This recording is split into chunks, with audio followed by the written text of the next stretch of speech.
Hello indie game fans, I had to sort through almost 2000 roguelites to bring you this video, with the first cut still resulting in about 125, so for my own sanity, I'm whittling it down into a nice round number, with this having both action and strategy titles, beginning with Luck Be a Landlord, a roguelite slot machine symbol building game that looks visually simple but hides so much more, being one of the best games of the year and pretty much created a subgenre of its own. Hey, remember Lone Ruin? This was one of the first roguelites of the year and looked impressive due to the colour scheme chosen, but unfortunately was a relatively straightforward one of these which had good action, but put up against the Isaacs and Gungeons of the world, and you see why attempting to release a good roguelite has its challenges. This video is brought to you by Magicraft, a spellcrafting action roguelite dungeon crawler that is one of the best releases of 2023, even while in early access, with the developers continuing to add and tweak the game with constant updates, so there's always something new. In a world invaded by ancient gods, play as the mythical hero who manages to pull out a legendary staff that is prophesied to save the world. As mentioned, there are a ton of different types of upgradable spells and attacks at your disposal, which can be further tweaked and comboed with unique relics, allowing you to strategize and customize your build for every run. Different spells can be slotted into your wand in different combinations. For example, you can apply poison to the regular magic missile projectile, or even combo that with a black hole spell to make a poison black hole, with additional modifiers like piercing, chain lightning, splitting projectiles, bouncing projectiles, and more. Special relics will also enhance your build, such as a no recoil item paired with a quick hitting attack like lasers, or items that help a summon's heavy pet build and more, which just allows you to feel so overpowered when you slaughter your enemies, only to get killed by the boss, as is roguelite tradition. There are also optional secret bosses, as well as puzzle rooms in the dungeon, adding more challenge and variety, so if interested, get the game on Steam via the link in the description below. An interesting Chinese martial arts themed action roguelite is Cultivation Story Reincarnation, a room-based dungeon crawler with a dose of Vampire Survivors, but is not a straight-up clone, with 2023 being the year that I came to learn of cultivation as a term that people use to describe Chinese wuxia or martial arts themed titles.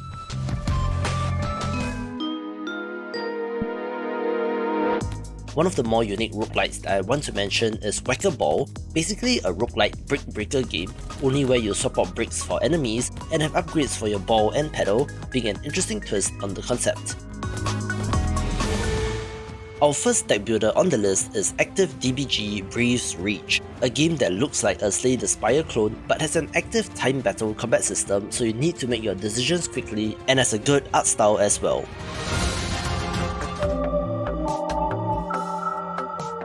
I love tower defense games, so give me an endlessly replayable one of these and you have my attention in Tower Tactics Liberation, one that adds in a deck building twist as well and is neat.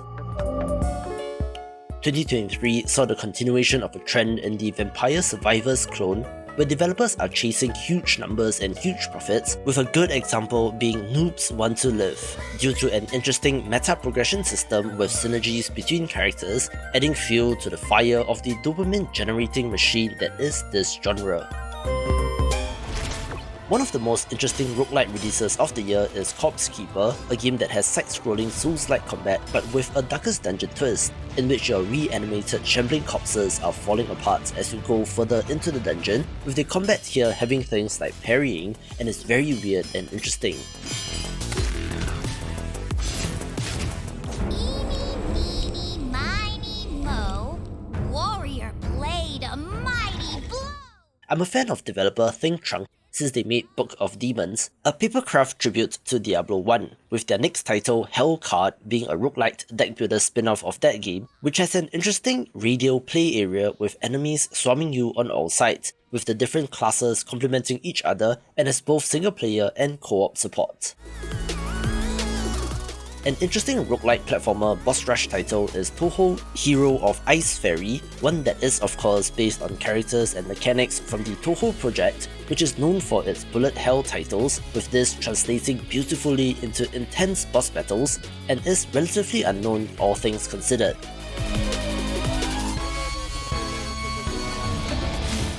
An awesome roguelite that released out of early access is Patch Quest, a top-down action title with a monster-taming twist in which you have to wrangle and ride on these creatures to use their power, even having Metroidvania-like abilities that allow you to access new areas, and is a wonderful title that is definitely worth a play. A twist on the Vampire Survivors formula is Boneraiser Minions, one in which you are raising the undead and having them fight off the enemies instead, where innovation is rewarded, and this game has sold very well. A strategy roguelite is Terraformers, one in which you are attempting to terraform the Red Planet and has some interesting choices to be made and is more accessible as compared to other strategy titles. One of the best games of the year is The Last Spell, a roguelike tactics title in which you fend off swarms of the undead, mixing They Are Billions with Final Fantasy tactics in a world that does have magical nukes, so definitely pick it up.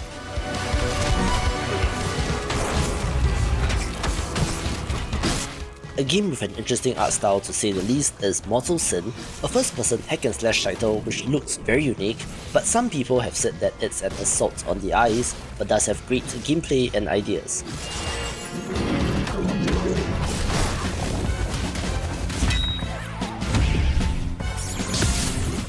The 1.0 release of Have a Nice Death is of note as well, since this roguelike platformer in which you play as Death wanting to take a vacation but is unable to do so due to his employees, who must now take things into his own hands to get the various departments under control, having intense action and quite the variety. Another Vampire Survivors clone of note is Gunsuit Guardians, coming to us from developer Matt Glanville, and sports a similar art style to his other games which I appreciate the consistency of, with the manual aiming aspect being rather novel in this subgenre, as funny as that may sound.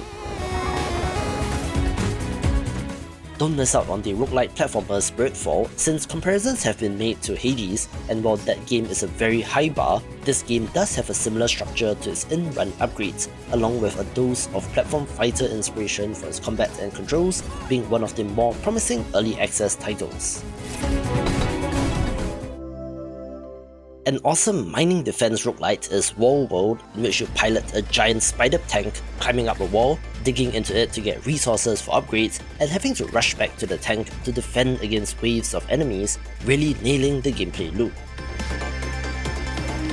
From the developers of Curse of the Dead Gods comes Raven's Watch, another top-down action roguelite which has a similar art style to their previous game, but in which you play as heroes from old folktales and legends, where their extensive knowledge on the roguelite genre is shown off in full force here and is shaping up to be one of the best.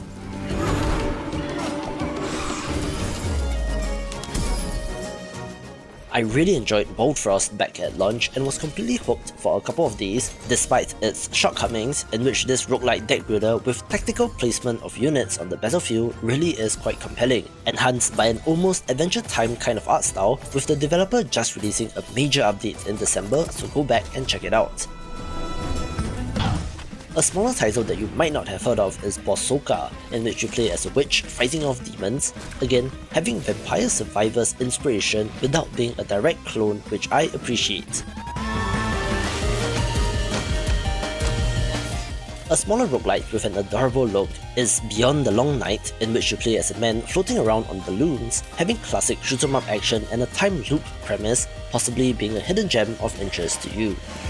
Speaking of hidden gems, Mr. Sun's Hatbox is one of the most ambitious and weirder titles, in which this roguelike platformer has doses of Metal Gear Solid 5 in it, in which you're planning heists to steal back your hat, but can essentially Fulton enemies to capture them and then embark on new missions with these new characters being very unique.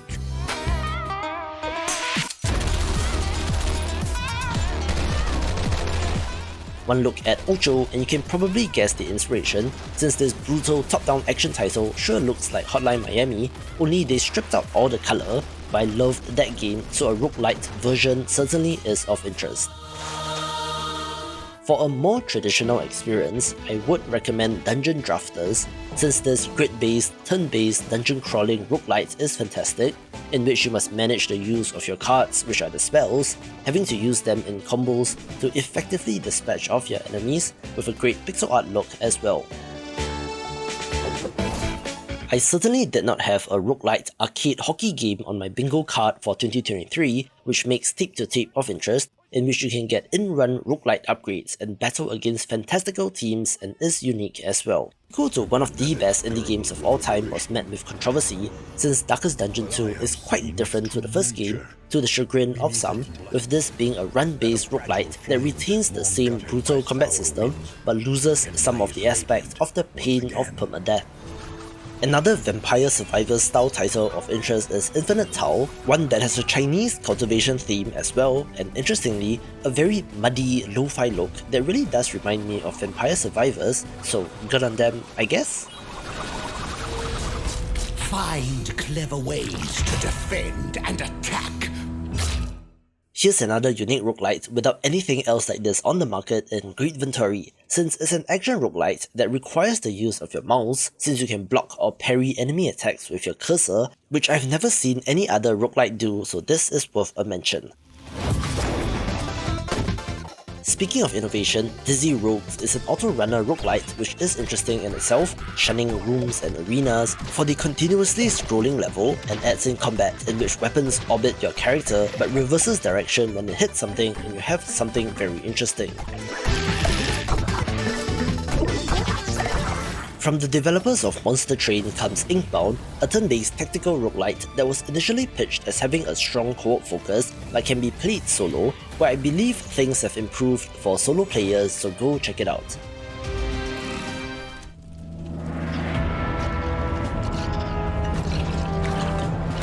A game that is just is Halls of Torment, another Vampire Survivors clone, but this time adding in a little bit of Diablo 1 flavour from the inventory system, visuals and theme, and is fantastic. One of the most successful Vampire Survivors clones is 20 Minutes Till Dawn, one that has many different characters and combat, in which you have to aim, with a spin-off sequel in development as well, so check out my video on upcoming action roguelites for more information.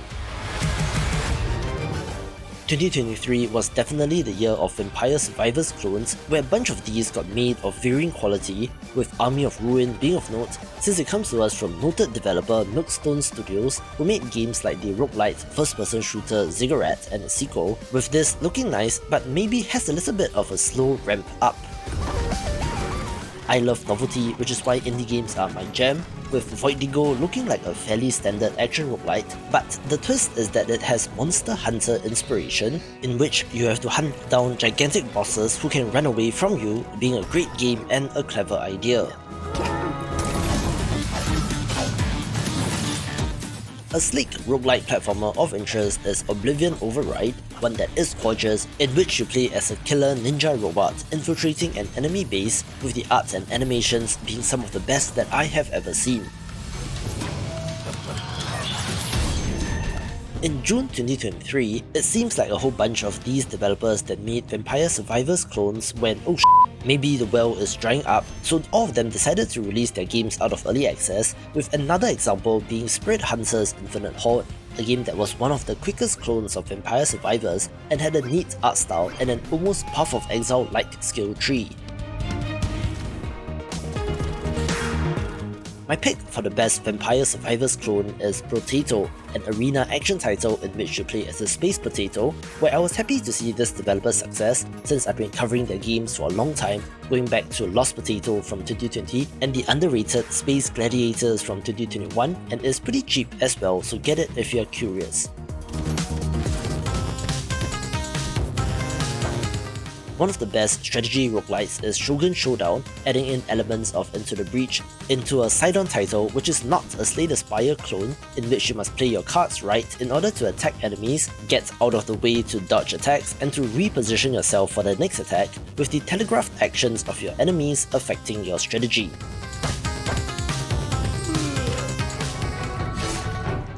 A more standard Slay the Spire style deck builder is Journey to the West, one that of course draws upon the classic Chinese novel Journey to the West, having a sick art style, but I still remember those days when everything was a Slay the Spire clone, much like how it is with Survivors style games these days. Speaking of which, yet another Zombie Survivors is an excellent one of these that amazingly manages to use the overdone zombie theme as well, and is just a testament to how good this developer is. The pixel art title Ember Knights is excellent, especially with friends, and is of note. Froggy's Battle is a relatively simple looking title about a skateboarding frog fighting enemies and is very affordable.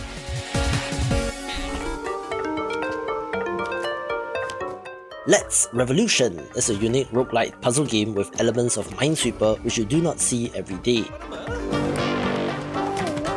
A game that was 9 years in development is Doomsday Hunter, an isometric pixel art action roguelite that has a great look as well as a ton of items and relics, where you can even jump in this isometric title, which is not that common a mechanic. Super Rough Boat Together is a co-op focused roguelite shooter in which you must fight off enemies as they attempt to sink your raft and is fun with friends.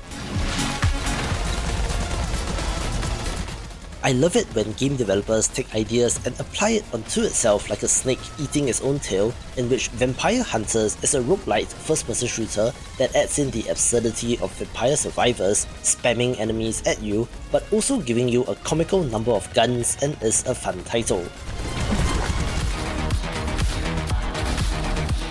A more serious roguelite first-person shooter is Dead Link, one with a cyberpunk setting in which you pilot a humanoid combat shell and attempt to inflict as much property damage to the mega corporations as possible.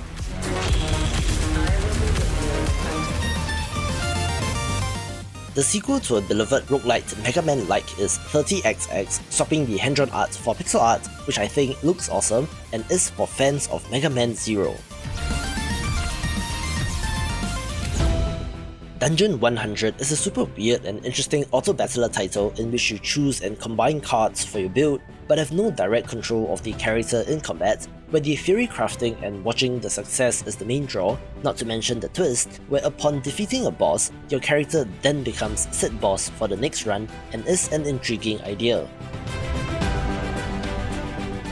Another auto-battler title of interest is Tales and Tactics, one that does have a hex grid and is following in the footsteps of Auto Chess, where like with Vampire Survivors clones, I remember a bunch of these coming out after Auto Chess got popular, but seems to have largely died down as well. One of the best roguelite platformers not to be missed is the not-so-indie BlazBlue Entropy Effect, which does use characters from the popular fighting game franchise in an almost cyberpunk-like setting, with action here being the main selling point. Another success story of the year is Dwarves Glory, Death and Loot, another auto-battler title, but in which you are leading a clan of dwarves and taking a band of warriors out in search of loot, and is a cleverly designed title. We did also get the Steam release of HoloCure Save the Fans, a bullet hell title that uses VTuber characters from HoloLive and is massively popular due to the huge combined fan base.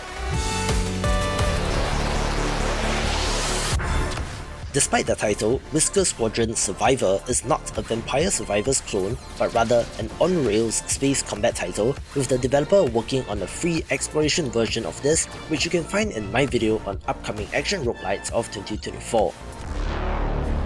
A success story in the roguelite auto-battler space is Hadean Tactics, which released out of early access, with this adding in a deck-building twist and is a great strategy title.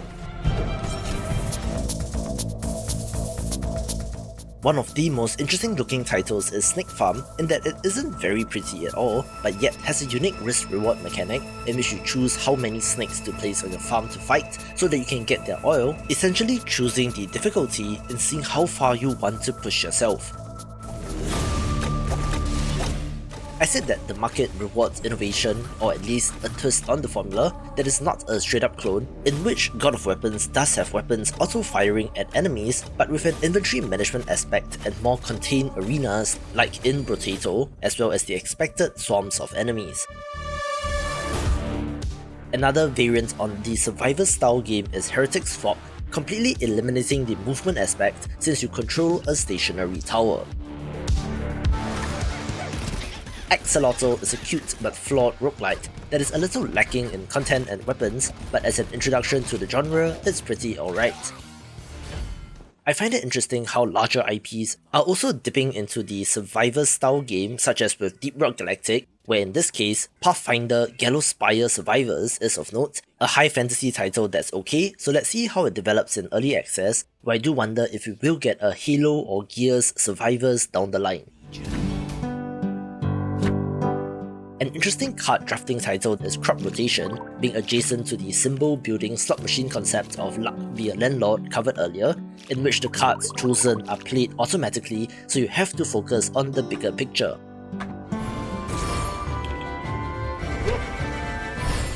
An amazing roguelite from this year is Astria Six-Sided Oracles, a dice building instead of deck building title, having an interesting dual resource management system in Corruption versus Purification that you need to master.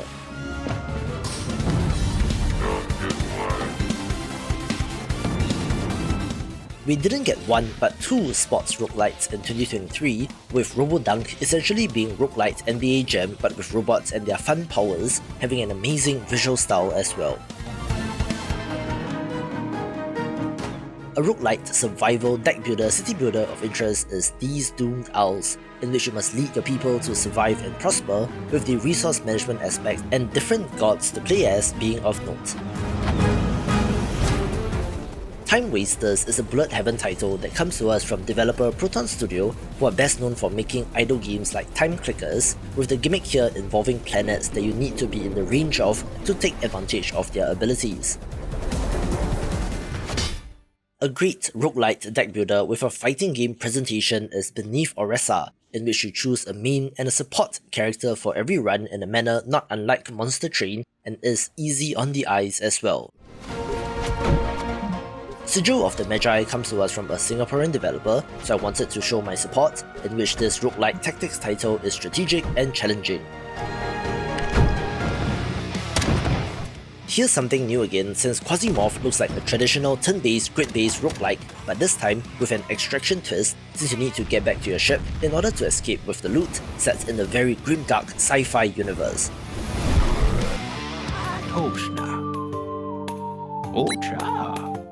One of the best strategy roguelites of the year is Dot Age, since you play as the village elder with the power of prophecy, having to lead your people through various calamities as they arrive in the new land, and is deeply strategic and interesting.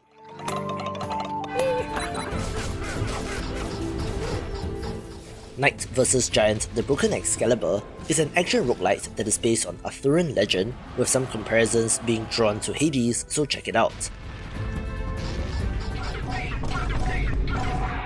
A new trend that I'm seeing is an increasing number of real-time roguelite deck builders, combining the strategy of the latter with the intense action of having to place down cards as quickly as you can, with Run Gore being a great example of this, and its memes and humour as well.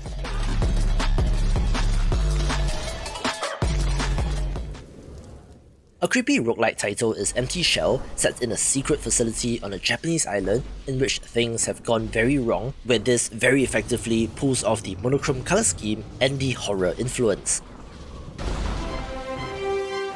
The original Legendary Creatures was very popular, which makes the sequel of interest, where if you love watching your units duke it out with the enemy, do get this game.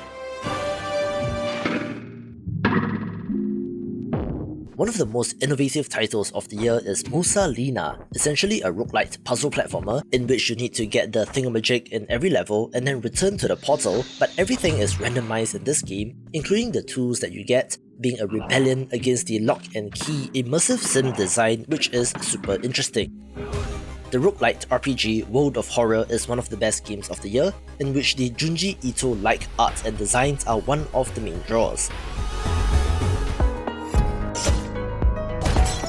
Another sequel of note is Phantom Rose 2 Sapphire, the sequel to a game from 2019 where this is a deck builder but you're not drawing cards, instead having to manage them on cooldowns, so it's something different to wrap your head around.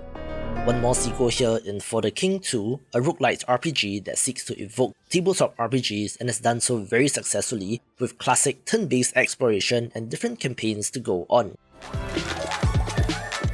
Another Bullet Heaven adaptation is Slime 3K Rise Against Despot, which, from the visuals and colour palette, you might be able to tell that this is from developer Confa Games, who made Despotism 3K and Despots Game, which are fantastic titles in their own right, so it's a little disappointing to see them jump on the Survivors clone train, but it does require you to build your own deck, which is different. Another interesting entry with an adorable look is Cursor Blade, which, as in the title, has you controlling a sword with your mouse cursor, in which swiping over enemies damages them, having roguelite style upgrades and bullet hell elements since you need to avoid enemy projectiles. Remember when I said that real-time deck builders are a thing? Racine is exactly that, in which you are placing down cards to boost your character's stats and abilities, all while the combat is ongoing, being another game in this new trend. One of the best roguelites of the year is RoboQuest, an all-action first-person shooter with a comic book-type cel-shaded art style and kind of looks like Borderlands, with intense action and a variety of traversal options, even adding co-op support for double the fun. Gunhead is a roguelite first-person shooter that comes to us from the developer of Cryptark, which was somewhat of a surprise release since it was announced very long ago and the developers went quiet, which is perhaps unfortunate since I don't think it got enough of a marketing push, making this more of a hidden gem, but if you love first-person shooters, do check it out. We did also get the release of Risk of Rain Returns, which is a remake of an indie classic in which this is all that you remember and more, where the work has been done to put in new characters and items. This might be a swan song for the franchise, since I believe this is the last game with the original developers involved, since the IP was sold to Gearbox, and I wouldn't consider it to be indie anymore. But what a way to go out, and at least we have this before the mobile-only gacha game. Yes, Cobalt Core is yet another Slay the Spire style deck builder, but with a twist since combat involves attacking enemy ships but also moving your ship to get out of the way. Enemy moves are telegraphed so that you can plan your moves, with it, interestingly, having a bunch of different stuff to unlock, including story components for specific crew members and has a different kind of progression. Cuisinier is an action roguelite shopkeeping title which might not be a pure roguelite since yes, while the dungeons are procedurally generated, you do have a restaurant to run and a debt to pay, so it is less run-based in nature, being roguelite insofar as Moonlighter is one but does have a compelling gameplay loop. One of the best indie games of the year is Astro Ascent, a pixel art platformer with great combat in which you're fighting your way out of an astral prison with the zodiac signs as the bosses and is a must-play for fans of the genre. Similarly, another fantastic title is Backpack Hero, which cranks on the innovation dial as indie developers do, since this is a turn-based RPG but with inventory Tetris as a central mechanic, where the position and orientation of the items in your backpack affects their effectiveness, being very novel and is worth your attention. Another Vampire Survivors clone of note is Death Must Die, but it does have a great grimdark atmosphere and shares a similar vibe to Diablo 2, being one of the more promising titles in early access. A gorgeous action roguelite is Skybreakers that has a Chinese ink painting inspired art style as well as Survivor's DNA with the number of enemies that they throw at you, but has interesting characters with different abilities. Another symbol building slot machine title is Lucky Hero, but in the context of a more traditional combat-heavy fantasy RPG, having interesting strategy surrounding the possible builds as well. One of the newer entries is Below the Stone, a game in which you play as a dwarf and of course has mining as a central element and does remind me of Undermine, with the developers being active and have even released a holiday update with seasonal content. A surprise release was that of Crossblitz, a gorgeous pixel art deck builder title that is more like Hearthstone or Magic the Gathering in that units have to be placed down on the battlefield, with your objective being to deplete your opponent's health, and has a great art style as well. Here's another roguelite auto-battler that you might have missed in Time Walker Dark World, which did release out of early access, in which you're leading a band of heroes to fight evil as usual, and is pretty satisfying with great pixel art as well. Another Survivors style game which people love is Picayune Dreams, one that has both bullet hell and bullet heaven elements and looks like it was made when someone was tripping balls, but the most impressive part is that this has an actual narrative and story, with people even debating the details of it, which is not easy to do in this subgenre. One of the best indie games of the year is Against the Storm, a roguelite survival city builder game set in a world of endless rain, and the problems that come with that, in which you must help the various races work together in order to survive. having a larger meta progression layer of high level upgrades and is very compelling. A smaller title that you might have missed is Schism, one that, due to the very square arenas, does remind me of Star of Providence, formerly known as Monolith, which is one of my favourites, being an intense action roguelike shooter with a twist, since in addition to the bullet hell elements, there is a frequency switching element as well like in Ikaruga, adding to the chaos. A 1.0 release of interest is another variant on Vampire Survivors, in which you have to recruit heroes to protect the king at the center of the formation, in Just King, fighting off enemies on all sides, and yes, that change alone is enough to make it of interest. If you love roguelites, watch this video to get a preview of what's coming up in 2024.